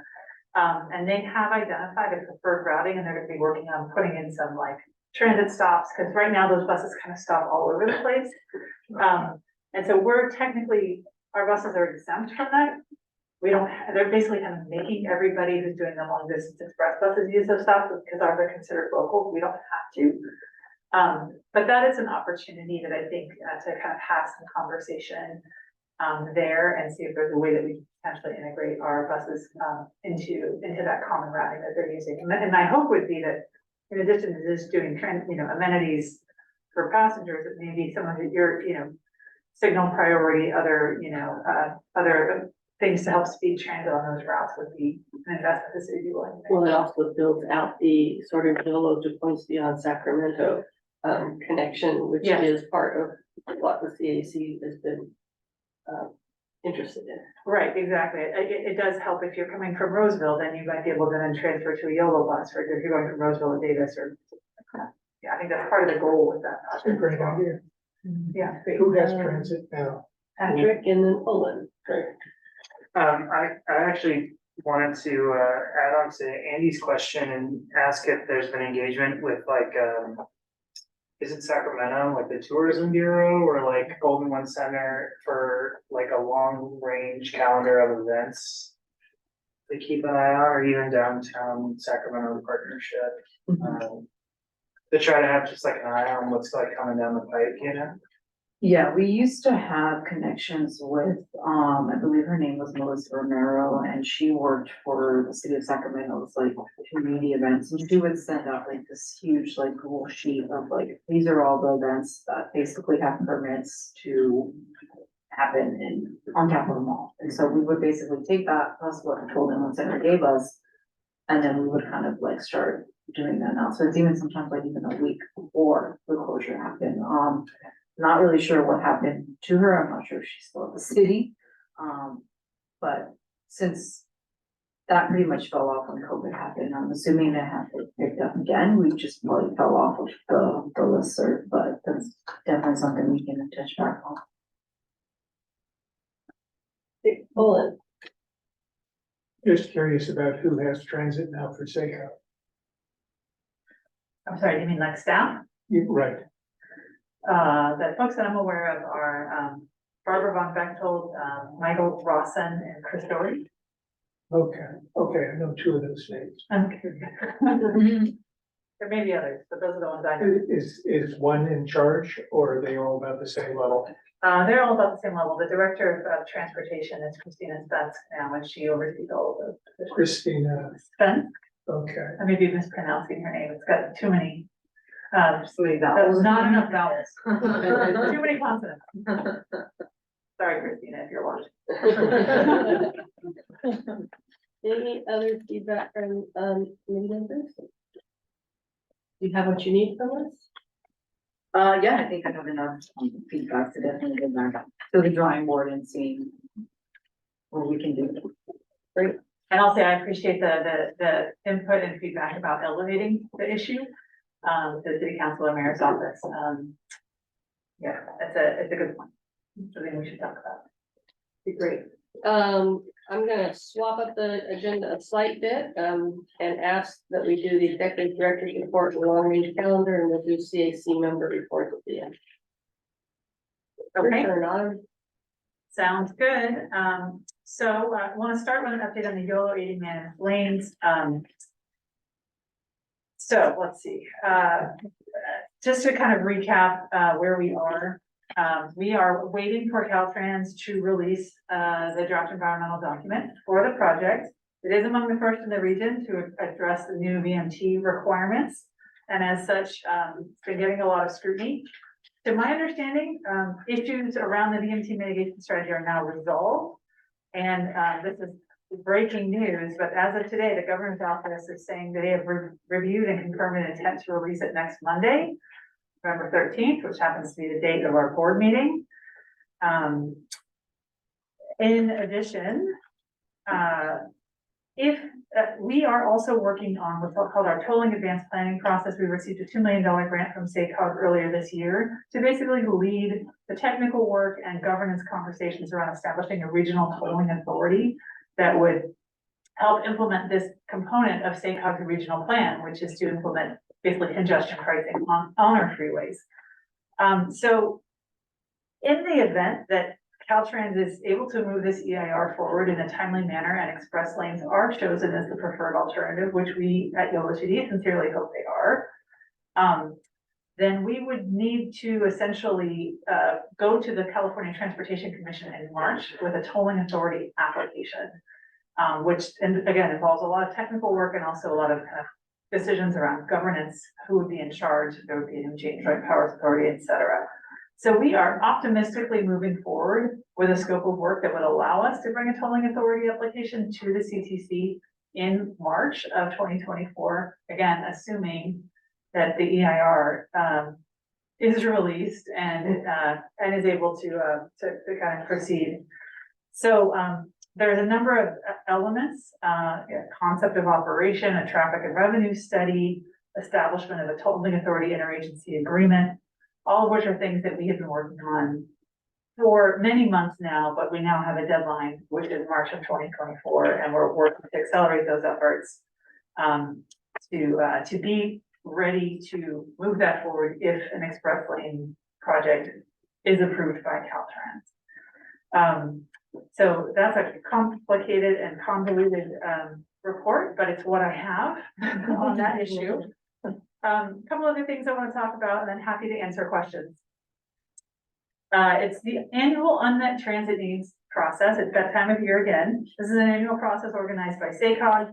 It's a requirement under the Transportation Development Act and helps inform how those funds are spent. On Monday, the 23rd, of course, Peter dies right then. SACOG held a 4-county Zoom hearing for the 4 counties that SACOG oversees for this process. That's us, Sacramento, Newbern, and Sutter.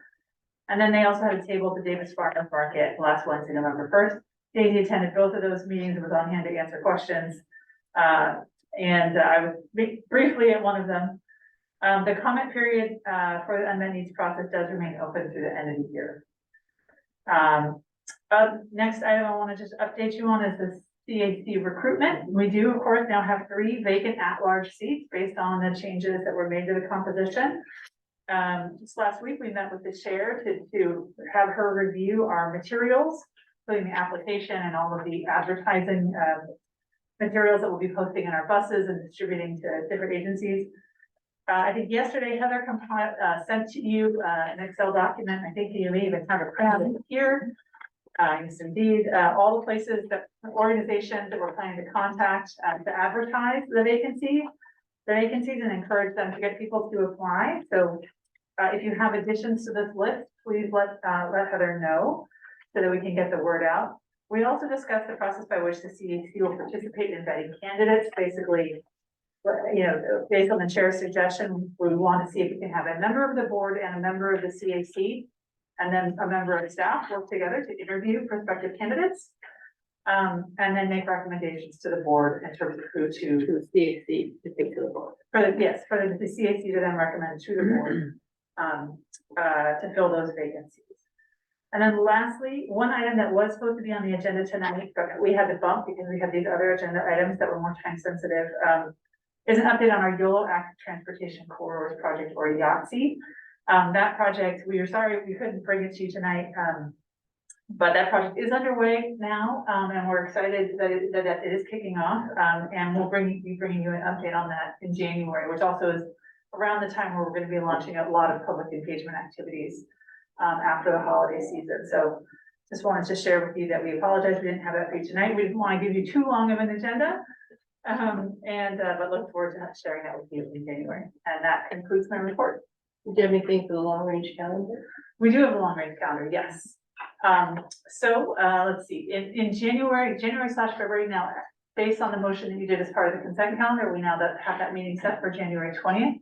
You'll be appointing the chair and vice chair for that year, approve meeting dates for the rest of the year.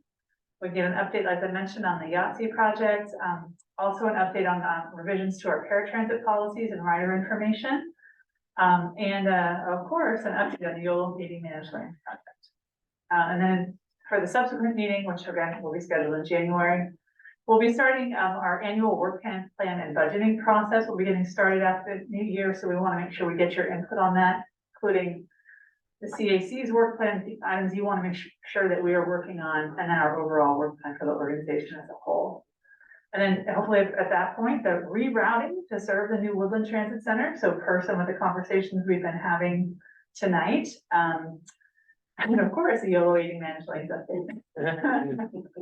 A lot's going to be happening on that project the next few months, so you should probably expect an update on it at every meeting. Thank you very much. So this is an item for clarifying questions, but no action. So are there questions? Andy?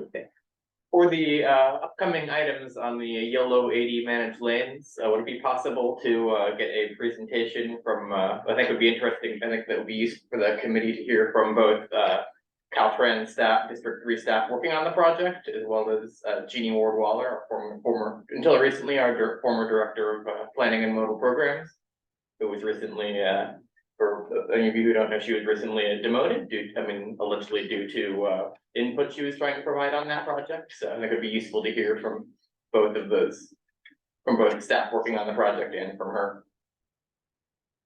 Okay, great. Olin. That potentially could be fairly awkward, Andrew. Well, we're just doing clarifying questions. Okay. I think the point that staff working on the project giving us a presentation would be good and not necessarily determining what Fine. staff that is. Well, from a little bit I know about it, that might be awkward for both the agency and the employee. If I may, apologies for interrupting. If our legal counsel were here, I think that they would tell us that given that Ms. Wardwaller has filed a lawsuit against Caltrans, it does name some of the project activities here in Yolo County, not this project in particular, right, but primarily the project that is currently under construction. Nonetheless, we have been advised to limit contact with her because we may end up being involved in that lawsuit. So I think if our attorney were here, I mean, we'll go back and talk to them about it, but I think they would suggest that might be problematic.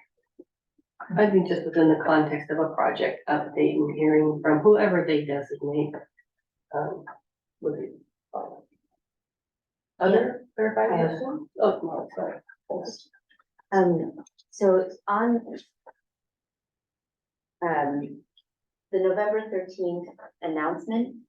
I'm just not sure I understand entirely what that will include. So this is to approve or just, it's, you mentioned the governor's office. I thought they aren't the ones that approve, yeah, I'm confused about Yeah. the process. Yeah. Sure, no, so yeah, to clarify, so Caltrans, the governor's office has been involved in this for whatever reason, and council. Yeah, for whatever reason. Yeah. Yeah. I think again, it goes back to the fact that there is this new VMT mitigation Mhm. policy that Caltrans is newly implemented by Caltrans, and with CAPTI, the state's commitment to changing the way we invest in transportation to align with our climate goals. My understanding is the governor's office has gotten a lot more involved in a lot of projects that are involved highway expansions, not just ours. Mhm. So I don't think we're special, but we're not that special. In terms of what's gonna happen on November 13th, the EIR is gonna be released. We don't expect, so then there will be a 45-day public comment period that's required under law. And so we don't expect that, if indeed the EIR is released that day, Caltrans is not gonna be prepared to present on it or ask what, answer questions on it, and we don't expect our board to have, let alone read it or had any conversation. So the fact that it happens to be being released the day of our board meeting is just an unfortunate coincidence. And it's not at all what we asked for, by any means. So I think, what we would likely do is have a conversation about it with our board at the December board meeting, which would be still within that 45-day public comment period. Would allow them to have a presentation from Caltrans and ask their questions and make any comments at that time. Does that clarify? I guess so, but I guess, to try to read the room, so we're expecting that they'll reject it because of the controversy? Is that like, I don't know if that's appropriate to talk about here. I just feel like it's been kind of confusing. It's like there's a controversy, there's this project and other projects like it, and there's sort of this pressure to sort of go back to the drawing board, or? So the Caltrans is the lead agency, and so they'll be the ones that are making the determination on whether or not the environmental impact report is sufficient. The YoloTD board will, I assume, want to make comments. I'm not gonna predict what kind of comments they would want to make, that's up to them. And they haven't even seen the EIR yet. So I won't speculate as to what kind of action they would recommend. I know that the Davis City Council has also expressed an interest in reviewing the EIR and making comments. And of course, the city of West Sacramento, Yolo County, the city of Woodland, any of these agencies are free to make comments under CEQA, and that's appropriate to do so. I would ask if, I guess a question for the CAC is whether or not the CAC would want to weigh in as well, either as a group or individually. Again, I haven't really thought this through because I just got this information today, but I would just put that out there as a question as well. So I guess I would say early days, but I do know that the CAC has been really united around the equity and social justice issue. So I would assume that since there is an equity social justice component to the EIR, that would be of interest to the CAC members.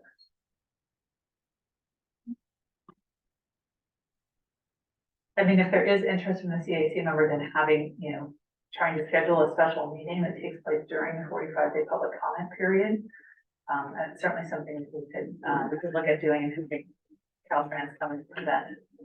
So I would perhaps, support that. perhaps what we can do is survey, members in a poll and, see what we can put together. Do we have to make a public comment? Sorry, to clarify, if we were to have a special meeting, it would have to be like publicized and everything. Right? Yes, but the poll is just to see, is there appetite, how Right, many, and what are good dates? I apologize, there's kind of multiple conversations happening. I'm gonna share what Brian said, because I think it's a very good point. As an advisory body, I think it would be most valuable for you all to have that conversation prior to the board meeting, so then the board would have the benefit of your discussion rather than having that conversation after the board meets. Yeah, absolutely agree.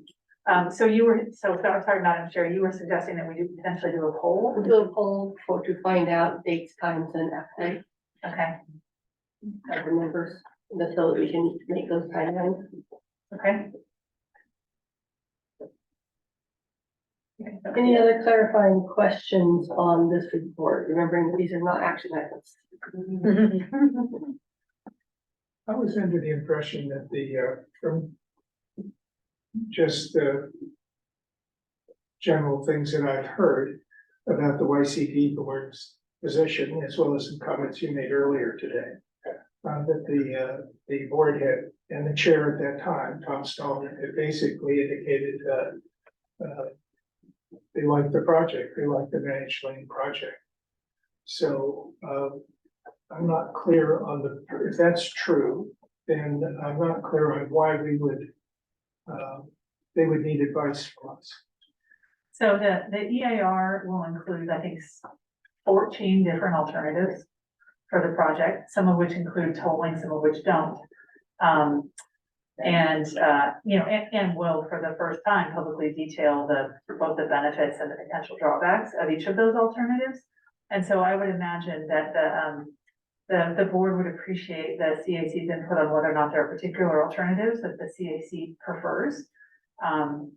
And also, based on any insights you have on the impacts, there's also a whole VMT mitigation strategy that includes things like increased transit services and, investments in, 2DM programs, et cetera. So if there are potential VMT mitigation measures that maybe are missing, for example, that ought to be included, to help address that, or if there are other mitigation measures that are missing. I know one issue that's come up, for example, is in parts of Davis that maybe sound walls would be appropriate.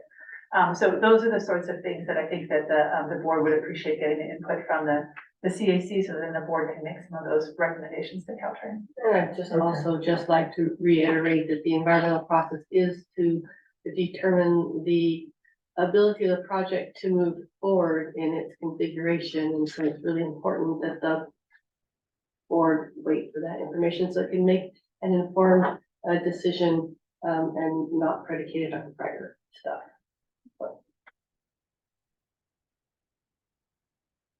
One more clarifying question just about the board's ultimate say in that project, and just to give us a heads up before we go forward. Is again, I know like Caltrans is the lead agency on the environmental review, but then it was YoloTD that actually received the award for the 86 million of federal funding for this project. So I'd be curious. So what's like I guess I'm not completely sure. Like what exactly would the board like say that? I mean, I'm not saying this would happen, but if somehow the Caltrans ultimately chose an alternative that the board didn't like, would the board like have the authority to like refuse to give the 86 million to the project? Or I mean, I'm not saying that would happen, but just in theory.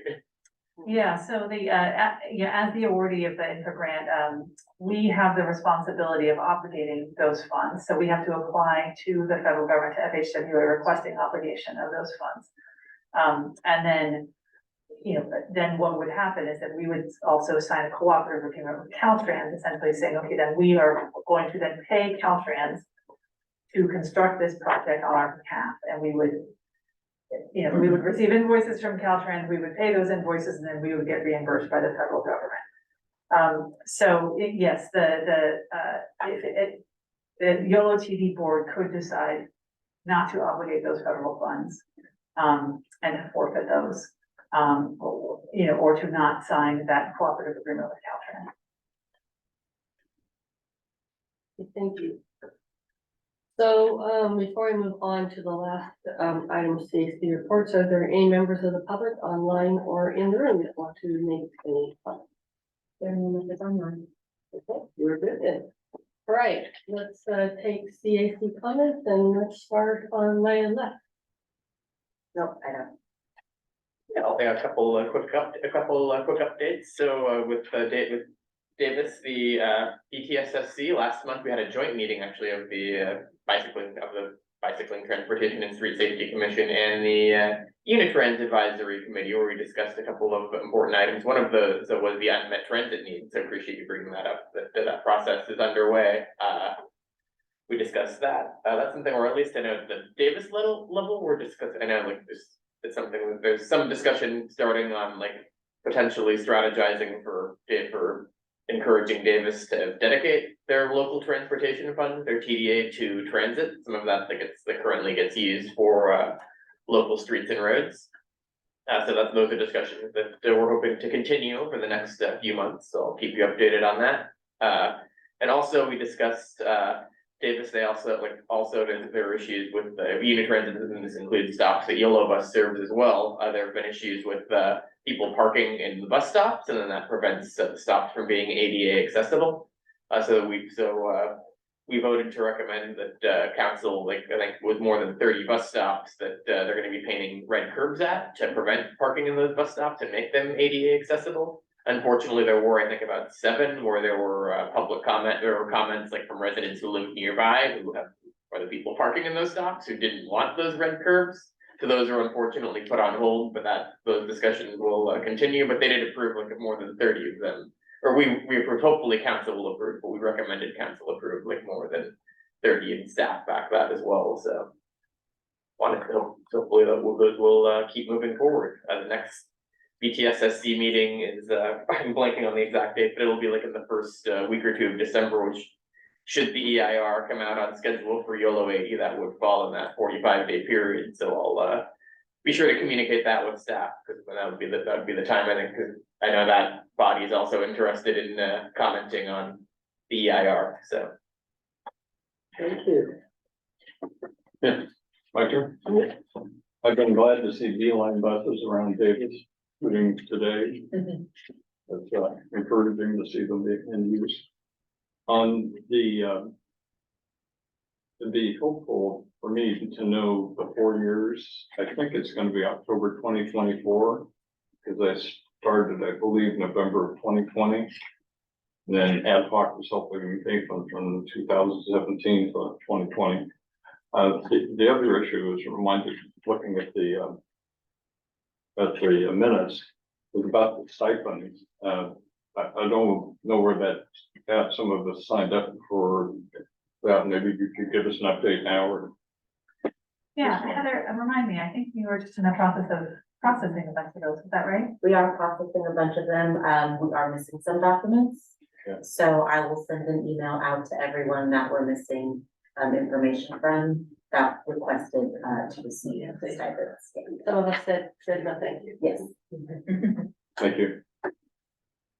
And Stephen, we can also get back to you with the information about your term. Well, I was gonna mention the same thing, so maybe we can all get into that. Okay, I guess,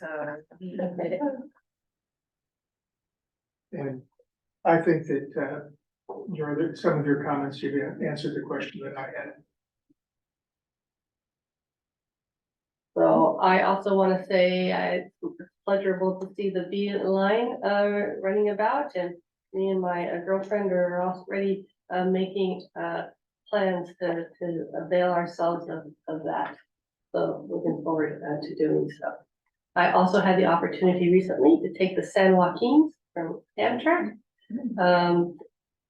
Looking at the real possibility, talking about aligning those inner city stops. But that is a pretty slick operation if you haven't done that. So you can get from Davis to the LA train station in just about 9 hours.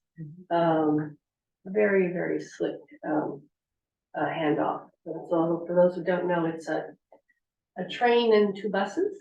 And just really well done. So good thing you have that right there at the Davis Century. So that's all I have. I actually took the same walking just this past weekend also, so. I may never drive there again. And it was way faster than the Coast Starlight. Faster. If you like it on the Coast Starlight, it could be 12 hours. Starlight's always late. It is always late. It's beautiful, but always late. Beautiful. It is beautiful. And with that, I think we're adjourned. Thank you. Thank you. Thanks, everyone. I waited for like 3 hours.